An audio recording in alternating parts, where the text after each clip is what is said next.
जब मन में क्रोध की एक बड़ी तरंग आती है तब उसे कैसे वश में लाया जाए? बहुत सरल सा जवाब है, उसके विपरीत एक तरंग उठाकर। उस समय प्रेम की बात मन में लाओ। कभी कभी ऐसा होता है कि पत्नी अपने पति पर खूब गर्म हो जाती है, लेकिन उसी समय उसका बच्चा वहां आ जाता है और वह उसे अपनी गोद में उठाकर चूम लेती है। इससे उसके मन में बच्चे के प्रति प्रेम तरंग उठने लगती है और वह पहले तरंग को दबा देती है। प्रेम क्रोध के विपरीत है। इसी प्रकार जब मन में किसी किस्म की चोरी का भाव उठे तो उसके विपरीत भाव का चिंतन करना चाहिए। जब दान ग्रहण करने की इच्छा पैदा हो तो उसके विपरीत भाव का चिंतन करना चाहिए।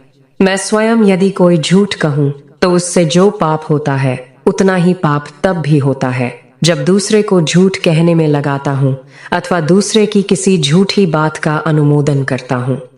वह झूठ भले ही जरा सा हो, फिर भी झूठ तो है ही।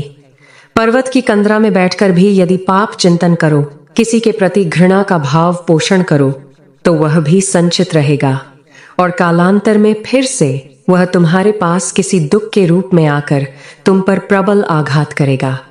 यदि तुम अपने हृदय से ईर्ष्या और घृणा का भाव चारों ओर प्रसारित करते हो तो वह चक्रवृद्धि ब्याज सहित तुम पर आकर गिरेगा।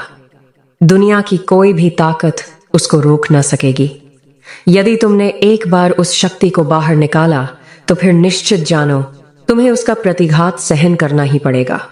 यह स्मरण रहने पर तुम कुकर्मों से बचे रह सकोगे।